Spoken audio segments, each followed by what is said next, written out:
energi yang bikin orang-orang tuh jadi galau parah, depresi parah. Tapi kata kamu dia cekiki, Kak. Tak sempat berkomunikasi dengan kami, sosok perempuan berbaju merah pun menjauh dan meninggalkan kami hingga Rudi merasakan sesuatu yang aneh. Dia menjauh. Wow. Rudi, hati-hati. Pelan-pelan.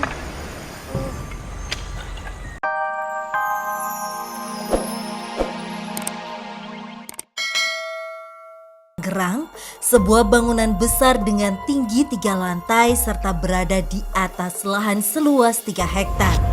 Menyisakan cerita dan kisah pilu yang diwarnai dengan nuansa mistis di tengah-tengah warga sekitar.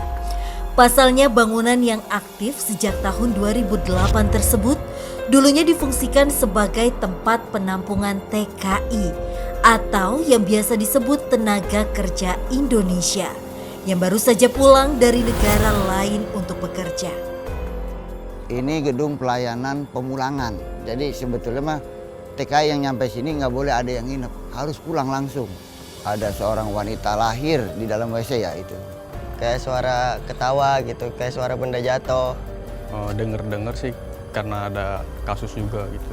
Di sini ini ada suatu makhluk yaitu ular. Ular juga itu nggak ada kepalanya atau buntutnya. Tak hanya mampu menampung 800 TKI sebagai hunian sementara, namun bangunan yang akhirnya dikosongkan dan terbengkalai sejak awal Oktober 2014 yang lalu memiliki kisah kelam dari para TKI yang mengalami hal pahit hingga depresi hingga berusaha meregang nyawa sendiri. Bahkan jauh sebelum gedung ini terbengkalai, desas-desus akan keberadaan sosok makhluk astral berbentuk perempuan berbaju merah kerap menampakkan diri ke para penjaga gedung maupun TKI yang harus bermalam di gedung ini. Tak heran, gedung yang sudah amat rawan rubuh ini menjadi spot incaran bagi mereka para pecinta konten mistis dan horor yang tak jarang membuat mereka harus merasakan keangkeran hingga fenomena kesurupan yang kerap terjadi. Karena di sini kan dekat dengan keramat Syekh Muhammad Bogor kan. Itu keramat Syekh Muhammad Bogor di Cirebon. Lantas mampukah kami menguak sisi lain dari keangkeran dan nuansa mistis yang ada di balik kelamnya cerita para TKI? Penelusuran pun kami mulai. Rasa penasaran kami akan gedung ini makin dalam saat melihat bangunan gedung yang sungguh besar. Terlebih Rudi tak memerlukan waktu lama untuk merasakan kehadiran mereka yang tak kasat mata. Ada sesuatu, Mes. Kenapa, Ruth? Sosok perempuan serba merah. Si merah, namanya kalau disebut si merah. Pada saat ramainya aja itu setan si merah sering muncul, sering ngintip, bahasa ngintip. Kalau kita naik ke lantai atas tuh dia sering ngintip di kaca. Perempuan itu Maksudnya? rambutnya panjang, kemudian bajunya merah. Di mana dia, Ruth? Di situ, nih di Yang tengah. mana nih? Dan dia ini ketawa cekikikan. Ih, kenapa dia kayak gitu? Sebentar, Mes.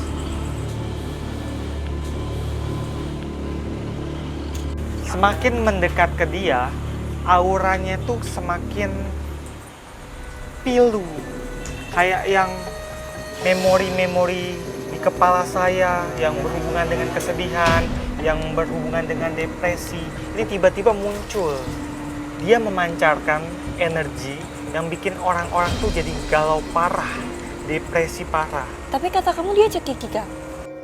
Tak sempat berkomunikasi dengan kami, sosok perempuan berbaju merah pun menjauh dan meninggalkan kami hingga Rudi merasakan sesuatu yang aneh.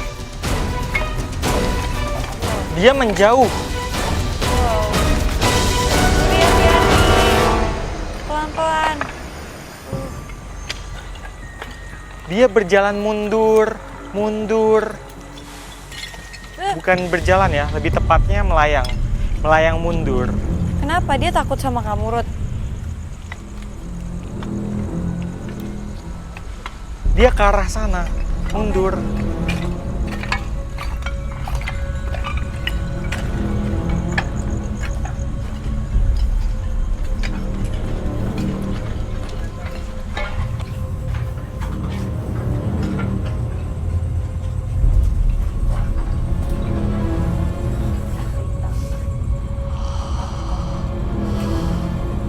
Ruth, apa yang kamu rasain, Ruth?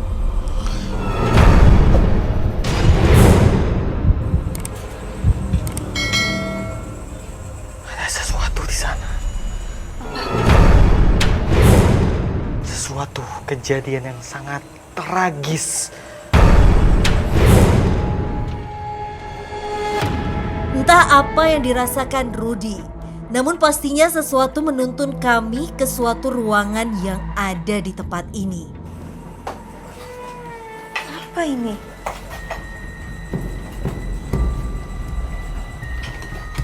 Tempat apa ini?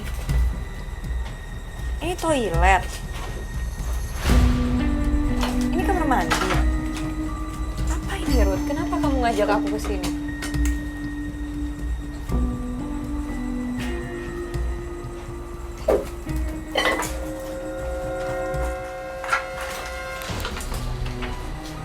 Perempuan muda, dia menangis histeris di sini. Kenapa dia menangis histeris?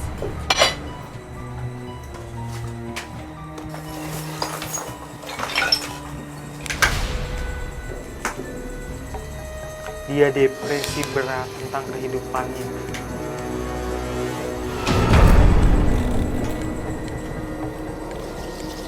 Apa maksudnya? Dia bunuh diri pakai ini. Akhirnya memang dia gantung diri di shower itu, dililit, langsung nyender di toilet. Saya makin merasakan aura kepiluan, amarah, depresi yang mendalam di sini. Saya nggak sanggup bayangin.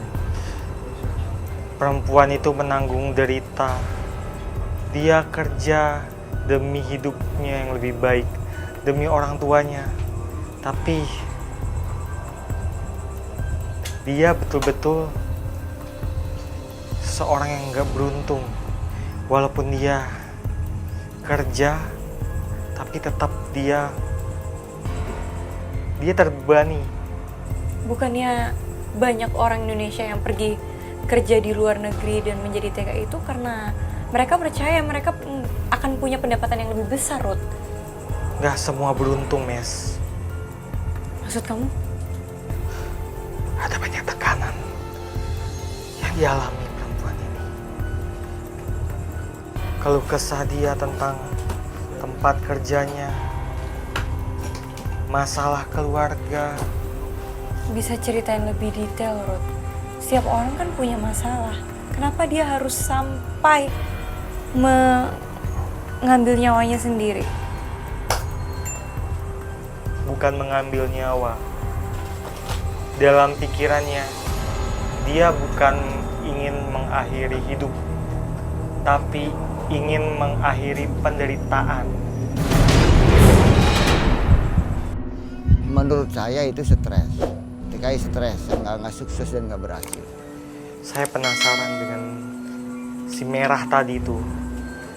Sepertinya saya akan mendapatkan banyak cerita lebih lagi di sini. Oh, dia nggak di sini berarti tadi? Tadi dia jalan menuju ke arah sebuah ruangan. Tadi samar-samar di ruangan itu saya lihat seperti tangga. Sepertinya dia naik ke lantai 2 dari gedung ini. Oke. Gimana, Ruth? Kita sudah bisa pindah? Penelusuran kami pun berlanjut demi menguak peristiwa-peristiwa kelam yang tak tercatat akan keberadaan gedung yang pernah menjadi persinggahan para TKI. Kenapa, Ruth? Lagi-lagi saya menemukan spot di mana rasa pilu, kerinduan, kegusaran berkumpul. Tempat ini. Tempat apa ini?